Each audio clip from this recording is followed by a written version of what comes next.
Angel Reese just made one of the boldest statements in WNBA history. Pay me more, or I'll sit out. The problem? Her performance immediately afterward was anything but star-worthy. It's like a greatest hits collection of missed layups. I can't even believe this is real. I just stumbled across of it.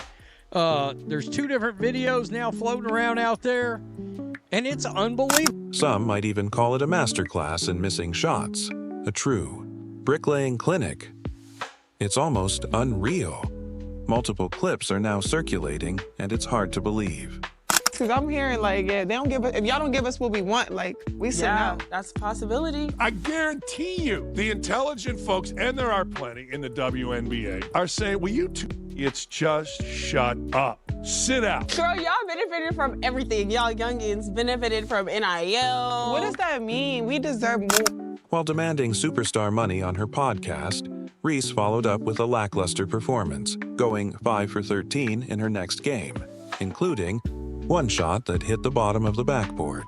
The timing couldn't have been worse or more ironic, depending on your perspective.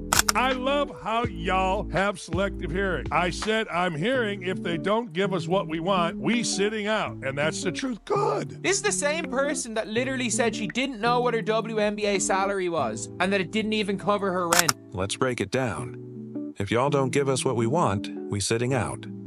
That's the truth, Reese stated. You can bet there are plenty of smart voices in the WNBA thinking, just stop talking, sit out if you want. I just hope y'all know, the WNBA don't pay my bills at all. I don't even think that pays one of my bills. Let me do the math real quick. You might cover that. Yeah, it covers that. It definitely covers that. What is I don't even know my salary. Reese and her peers have already benefited from NIL deals, so what exactly does she believe they deserve more of? Have you ever wondered what would happen if a WNBA player threatened to shut down the entire league? No, my rent is more than that. It's $8,000. I'm living beyond my means. Well, Angel Reese just did exactly that. On a recent episode of her podcast, Unapologetically Angel, she sat down with fellow player Dee Carrington and made what might be the most audacious ultimatum in WNBA history. She just threatened the lockout. If y'all don't give us what we want, we sitting out. This is why sometimes you probably should have somebody look over a podcast. She's threatening to go on strike. I actually understand it's the way negotiations work in the CBA, not on a pod. She didn't just propose changes to the league's pay structure. She threatened to walk away entirely if her demands weren't met. I love how y'all have selective hearing. I said, if they don't give us what we want, we're sitting out. And that's the truth. But the women coming in, not this year, but next year. Yeah. The ones coming in this year will still be on the rookie contract again. Mm-hmm. The ones the year after, they gonna get more. They probably gonna be making more than us. Oh, they are. They are. Like, yeah. I've been in the meetings. They are. This is the same person who previously admitted she didn't even know her WNBA salary and that it wasn't enough to cover her rent. Let's talk numbers. Reese's rookie contract is worth approximately $73,000 in her first year as part of a 4-year, $325,000 deal. If I'm an NBA owner, I didn't get rich by wasting a couple million on something that has no chance of making money. These two, sit out. Sit out. See what happens. Now, I would miss watching The Fever. I would miss watching Caitlyn Clark, but I wouldn't miss anything. That's the standard rookie scale. However, according to Reese, her WNBA salary doesn't even begin to cover her lifestyle. In a TikTok rant, she bluntly stated, "The WNBA don't pay my bills at all. I don't even think it pays one of my bills." Literally. Final as a club has not been a three-pointer. Grace turnaround, no good. Final third in the league in three-point field goals. Reese looks to stick with it, has it back. Angel Reese, no. Let's crunch some numbers. Reese revealed her rent is $8,000 per month. That's $96,000 a year on housing alone. Her entire WNBA salary wouldn't even cover her apartment for a full year. While she likely earns more from endorsements to sustain her lifestyle, this type of tone-deaf complaint isn't exactly winning fans over. Angel Reese last night, once again, had one of the worst shooting games in the history of planet Earth.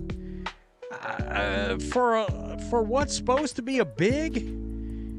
I mean, what in the hell is going on here? I understand her team won. I get it. 5 of 13 from the field. 13 rebounds, 5 offensive rebounds, only 10 points. Rather than backtracking after her podcast comments gained traction, Reese doubled down. She took to social media to reinforce her boycott threat, making it clear this wasn't just casual conversation. She's serious. If y'all don't give us what we want, we're sitting out. This is the same player that just came out and said, if they don't pay them the bag in the WNBA, we sitting out. Quote, we sitting out. What? I mean, after seeing her miss routine layups over and over and over again, I'm like, how the hell can this person possibly be demanding more money from anyone? This is why some athletes should have someone review their podcast comments before they go live. Negotiating through a CBA is one thing, but announcing a strike over a podcast, that's another story. The real issue with Reese's argument? Guys, how many times have I said she shouldn't be practicing no jumpers from nowhere. I mean, she ought to be just layup after layup after layup. Because let's be real, a lot of the heat she takes is because of this. And it's because it's not to be believed. She seems frustrated that future rookies will likely earn more than her. She specifically mentioned players like Juju Watkins, who will enter the league in 2026 or 2027. Say what you want about Angel Reese. You can't tell me she isn't the star of every show every time she's on the court. I can't even hate on this. She's Larry, Moe, and Curly all at once. The Three Stooges. I mean, wow. Come on. I think the worst part is Lisa Leslie risked her legacy and credibility coaching her with no visible improvement so far anyways. Good God. Laugh out loud. But she gets rebounds. She's threatening leagues over pay. The ones coming in next year, they're going to be making more than us. This statement suggests a fundamental misunderstanding of how WNBA contracts work. Reese signed a standard rookie-scale deal that locks her in for 4 years. Even if the league renegotiates its collective bargaining agreement, she'll still be bound by her existing contract. And isn't she shooting like 35% from the field? Can somebody tell me who in the world watches a 35% shooter from the paint that is basically grabbing her own rebounds from her own missed shot? Essentially, her boycott threat asks the league to rip up a legally binding agreement just because she's unhappy with it now. If I were an NBA owner, I wouldn't waste millions on something that doesn't generate revenue. Let Reese and others sit out, see what happens. Personally, I'd miss watching The Fever and Caitlyn Clark, but not much else. Her attention, her notoriety is based off Caitlyn Clark. Because she wins the national title, first thing she does, she mocks Caitlyn Clark. And then she doesn't even celebrate with her teammates. So she's made it personal with Caitlyn Clark.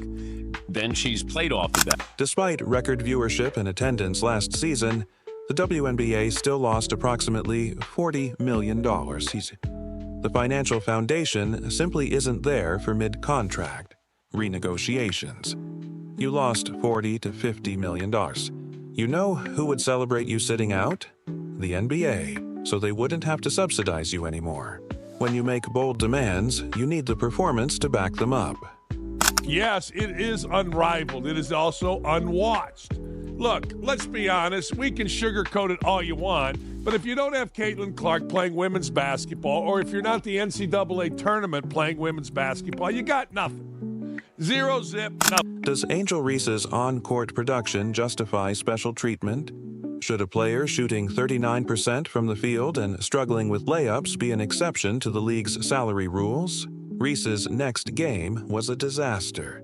Actually, if you really want to go into business, you need to pay some money back. You made absolutely nothing. You haven't really enhanced the league. Caitlyn Clark has. We have to be completely honest about this, whether we like it or not. 90% of this revived or renewed interest is really based around one singular. Right after demanding a bigger paycheck, she stepped onto the unrivaled league court against Aaliyah Boston's Vinyl Basketball Club. What happened next became internet gold for all the wrong reasons. Her performance: 5 of 13 shooting, 13 rebounds, 10 points. Let's talk about that shooting. In professional basketball, making layups is a fundamental skill. But Reese had an absolute nightmare, including one jaw-dropping moment where she hit the bottom of the backboard, something you'd expect from a beginner, not a pro athlete demanding a raise. The internet had a field day. Viral clips of her. Missed layups were flooded with sarcastic comments. Pay her, please. Give her the max contract. I mean, I'm not huge on comparing the WNBA to the NBA. I don't really think that's fair. Obviously, I think where the WNBA is right now is pretty incredible. I think a lot of people, or most people, would not believe it's the place that it is right now. So I think when people always ask me this question, where I think it'll be in 5 years, is it's hard for me to answer because people didn't even think we'd be right here, right now. And I think really sky's the limit. I think when you see, our TV numbers when we're on, national television, we're averaging over 1 million viewers or whatever it is. The All-Star game, I think, was over 4 million viewers. It's just really great numbers. So the more opportunities we're given, I think the more it's going to shine and get better and better. I think also the talent level in college is continuing to get a lot better, and as those players come into the league, and it's going to continue to improve. We're adding 2 new teams next year, and then probably another team year after that. Some more games. Yeah, more games, which I think will be good. It'll lengthen the season a little bit more. She makes layups look hard. Some fans even speculated that Reese was intentionally missing shots just to pad her rebounding stats. Regardless of opinion, one thing is undeniable. Reese dominates headlines. She's must-see TV, though maybe not for the reasons she hopes. If I was funding this league, I'd say, all right, hold on. You got a golden goose. We all got one in Caitlyn Clark. These people that are criticizing Caitlyn Clark, these people that are hitting Caitlyn Clark, these people that are talking as if they are as important as Caitlyn Clark are hurting our opportunity. They're hurting the... What makes this even more awkward is Lisa Leslie's involvement. Leslie, an all-time WNBA great, coaches Reese but has yet to show any visible improvement in her game. Imagine walking into your boss's office demanding a raise and then immediately failing at the most basic part of your job. That's essentially what happened here. The struggles with shooting are one thing, but when you're missing point-blank layups and bricking shots at an elite level, it's hard to justify a pay increase.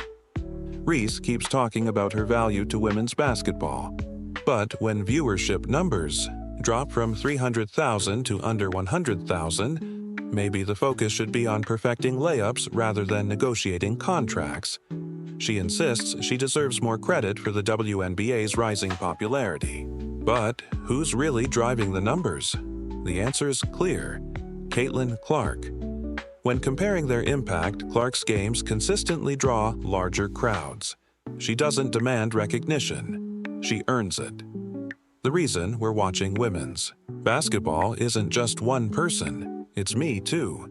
But when measuring stardom by actual viewership, Clark dominates. Reese's league, unrivaled, has seen a major drop in interest. In one telling moment, an unrivaled game featuring Reese had fewer viewers than a college basketball game between UCLA and Nebraska. That's not a slight dip, it's a collapse. WNBA attendance also tells the story. Games featuring Clark consistently attract larger crowds compared to those headlined by Reese. If I were funding this league, I'd focus on Clark. She's the one filling seats. Reese's self-proclaimed star power isn't translating into real numbers. Reese can continue using her platform to demand change, but the numbers don't lie. While she talks about what she deserves, Clark simply plays, improves, and attracts massive audiences. That's the real key to success in professional sports. Do you think Angel Reese will ever change her approach? Let us know in the comments. Don't forget to like, subscribe, and turn on notifications. See you in the next one.